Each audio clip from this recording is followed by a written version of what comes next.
महाराष्ट्राच्या जनतेवर हा अन्याय आहे आणि त्याच्या विरोधात आम्ही पूर्ण ताकदीने लढू. निवडणुकीच्या आधीच हा निकाल येतोय. राज्यसभाच्या आता निवडणूक आहे. काय त्याचा टायमिंग आज नाही उद्या तो येणारच होता आणि साधारणपणे त्यांनी जे शिवसेनेबरोबर केलं तेच आदरणीय पवार साहेबांच्या बाबतीत करतील. त्याच्यामुळे मला तरी फारच ह्याच्यात काही आश्चर्य वाटत नाही.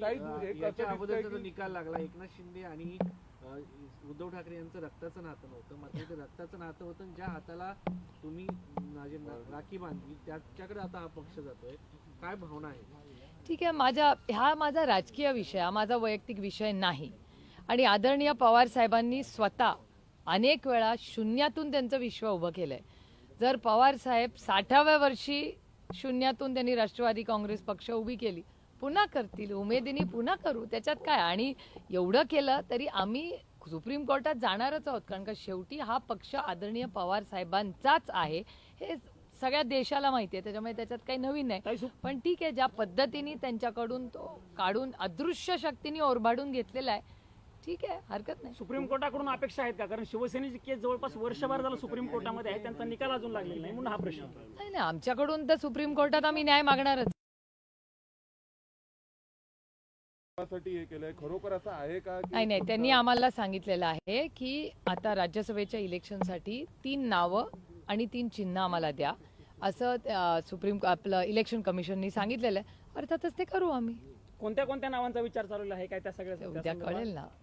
अभी थोडा पिक्चर तो बाकी आहे ना, कल तो देखो. पक्षाची उद्या काय बातमी चालवणार, सगळंच आता सांगितल्यावर. आल्यानंतर पवार साहेबांशी तुमचं काही बोलणं झालं का? त्यांनी काही म्हटलंय का? आम्ही दिल्लीत एकाच घरात राहतो. साहेबांची काय प्रतिक्रिया होती निकालानंतर? खरं तर नाही, आमच्याकडे जे राज्यसभेचे हेच तर आमचं आयुष्य एवढं इंटरेस्टिंग आहे. मी पार्लमेंटमधून माझं भाषण करून आज 3-4 बिलं आम्ही पास केली, ती करून घरी आले. आणि राज्यसभेचे काही खासदार रिटायर होत आहेत, त्यांच्यासाठी आमच्याकडे गेट टुगेदर आत्ता चालू आहे. वंदनाताई आहेत, प्रकाश जावडेकरजी, त्यांचाही सेंड ऑफ आहे. अनेक खासदार आहेत महाराष्ट्रातले जे आज इथे उपस्थित आहेत. सगळ्यांशी बोलतायत, कारण का आमच्याकडे पाहुणे आलेले आहेत. आता आमच्या घरामध्ये आज पाहुणे आलेले आहेत, त्याच्यामुळे पवार साहेब त्या सगळ्यांशी बोलतात. ताई, तुमची कायदेशीर बाजू भक्कम होती म्हणून वेळ लागला का एवढा निकाल द्यायला? आता ह्याचं उत्तर तुम्हाला अदृश्य शक्तीलाच विचारलं. दादा गटाकडून ट्विट केलं गेलेलं आहे, आमच्या वकिलांनी जो युक्तिवाद केलेला आहे तो निवडणूक आयोगाने मान्य केला असं त्यांनी म्हटलेलं आहे. कदाचित म्हणजे युक्तिवाद माझं वैयक्तिक मत आहे की ही सगळी जे आहे यश हे अदृश्य शक्तीचं यश आहे. ताई, पण ही अदृश्य शक्ती नेमकी कोणाची आहे? अजितदादांची आहे की मोदी शहांची? आता ते तुम्ही ठरवा ना, तुम्ही पत्रकार आहात ना, त्याच्यामुळे ही शक्ती कोणाची आहे हे फार काय या देशात अवघड नाही आता सांगणं. अदृश्य शक्ती तिचा वैयक्तिक राग आहे की राजकीय राग आहे? आता ते अदृश्य शक्तीला विचारायला लागेल. ताई, 7-8 वेळा सुनावण्या झाल्या होत्या, त्या सगळ्या सुनावण्याला तुम्ही सुप्रीम इलेक्शन कमिशन मध्ये उपस्थित असलेला मला बघायला मी मिळालं स्वतः होतं. नाही, आदरणीय पवार साहेब पण पवार होते. साहेब होते, तुम्ही होता. युक्तिवादादरम्यान तुम्हाला काय वाटत होतं? हे असंच होईल असं वाटत नाही, होतं की युक्तिवाद तुम्ही सगळ्यांनीच ऐकलेला आहे. पेपर सगळे पब्लिक डोमेन मध्ये आहेत. आणि अर्थातच सुरुवातीपासून आता तुम्ही आहात ना, तुमचं गावाकडचं कुठलं तरी घर असेल ना, ते कुणाच्या नावावर आहे? तुमच्या का तुमच्या वडिलांच्या? ते तुमच्या वडिलांचं घर आहे का तुमचं? तुमच्या वडिलांचं जे घर आहे ते तुमच्या वडिलांच्या नावावर आहे ना. त्याच्यातून तुम्ही वडिलांना काढून टाकणार का? ते तुम्ही पण विचार करायला पाहिजे ना या गोष्टीचा. ज्या माणसाने पक्ष स्थापन केला तर तो आदरणीय पवार साहेबांनी स्थापन केला. इलेक्शन कमिशन का जो जजमेंट आया है उसकी ऊपर एक मिनिट, मराठी झाले का सगळे? मराठी प्रश्न काय? पक्ष नावासाठी आणि याच्यासाठी काही फायनल निर्णय नाही झालेला ना अजूनपर्यंत? नाही, आता तर ऑर्डर 10 मिनिटापूर्वी आली आहे. आता 10 मिनिटापूर्वीच ऑर्डर आली आहे, चर्चा करू. पुढची सगळी लढाई लोकसभा आणि सर्व जे काही असेल त्या स्टेटस होईल. बघूया ना, इलेक्शन कमिशनचं 140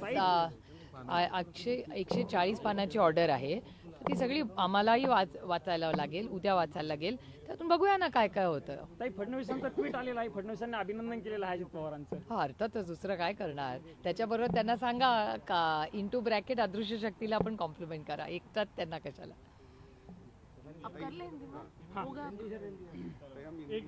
जी, चुनाव आयोग ने जिस तरह से ये जजमेंट दिया है और क्राइटेरिया भी वही दिया है एमएलए का, मेजोरिटी का. अगर आप सुप्रीम कोर्ट का ऑर्डर देखें तो सुप्रीम कोर्ट के ऑर्डर में ऐसा लिखा हुआ है कि एमएलए का नहीं हो सकता, वो पार्टी का होना चाहिए.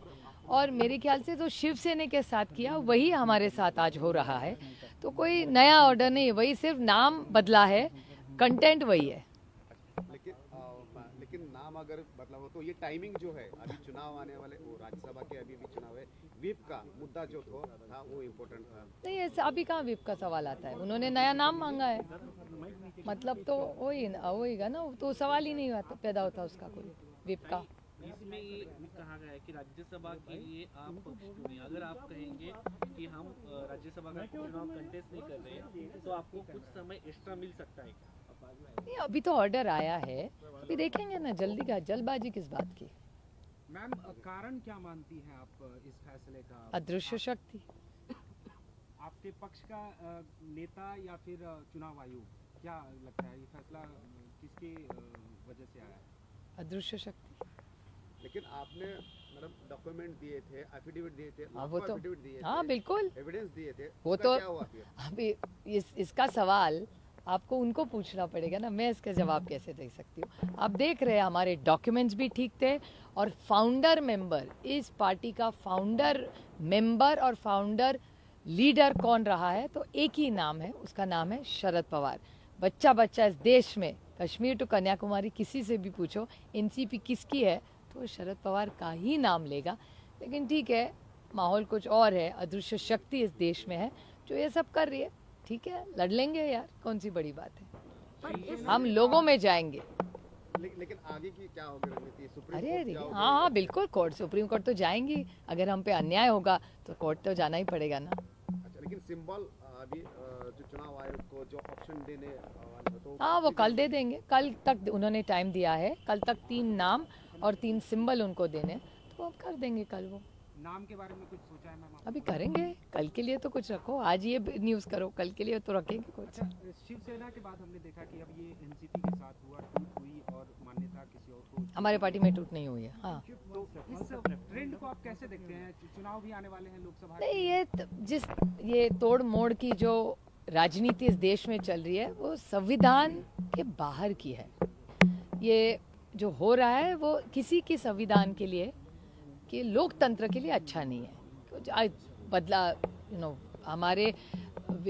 हमारे व्यूज़ अलग हो सकते हैं, लेकिन चर्चा तो होनी चाहिए। और जिस तरह से आइस, इनकम टैक्स, सीबीआई और ईडी का यूज़ इस सरकार में हो रहा है, देश कश्मीर टू कन्याकुमारी, पार्टियां तोड़ी जाती है, फैमिलीज तोड़ी जाती है, तो आइस, इनकम टैक्स, सीबीआई और ईडी से ये होता है। लेकिन अभी ये ट्रेंड चल रहा है इस देश में, तो इसके खिलाफ लड़ना पड़ेगा। आप लोगों के पास कानूनी रूप से चुनाव आयोग या फिर कोर्ट की अगर बात करें, क्या विकल्प बचता हुआ नजर आ रहा है? नहीं, हम तो कोर्ट जाएंगे, हमारा पूरा विश्वास है हमको चीफ, क्योंकि ये सुप्रीम कोर्ट का निर्णय क्या है, उनका कहना है कि इलेक्टेड मेंबर्स, एमएलए का स्ट्रेंथ हो ही नहीं सकता, party organisation is the strength. तो अगर पार्टी ऑर्गेनायझेशन, तो पार्टी ऑर्गेनायझेशन पवार साहब के साथ ही है ना। आता काही दिवसात विधानसभा अध्यक्षांचा निर्णय येईल, काय अपेक्षा आहे पुढचा प्रश्न आहे. तुम्हाला काय अपेक्षित आहे? हे काय फार रॉकेट सायन्स नाही आहे, अदृश्य शक्ती आहेच ना अजून. त्याच्यामुळे मला शिवसेनेपेक्षा काही वेगळं राष्ट्रवादी काँग्रेसमध्ये होईल असं मला वाटत नाही. याच्यात त्यांनी एक गोष्ट म्हटली कॉन्स्टिट्यूशनच्या बाबतीत की दोन्ही फॅक्शन्सनी कॉन्स्टिट्यूशनचं पालन केलं नाही. It was seen that while both the rival factions had no dispute on the party constitution but they were not adhering to the same and thus this state failed to give any आता कसं आहे, आता तसंच आहे ना, शिवसेनेची order, नाव फक्त बदललं, शिवसेनेचं नाव काढलं आणि तिथे राष्ट्रवादी काँग्रेस पक्षाचं नाव ठेवलं, काही वेगळं नाही केलं. ताई, पण पहिल्यांदा असं पाहायला मिळतंय, शिवसेनेच्या ऑर्डरमध्ये नाही पाहायला मिळालं, बसपाच्या ऑर्डरमध्ये नाही पाहायला मिळालं, जनता पार्टीच्या इथे नाही पाहायला मिळालं की काही म्हणजे 5 आमदार आणि 1 खासदार ज्यांनी दोघांनाही समर्थन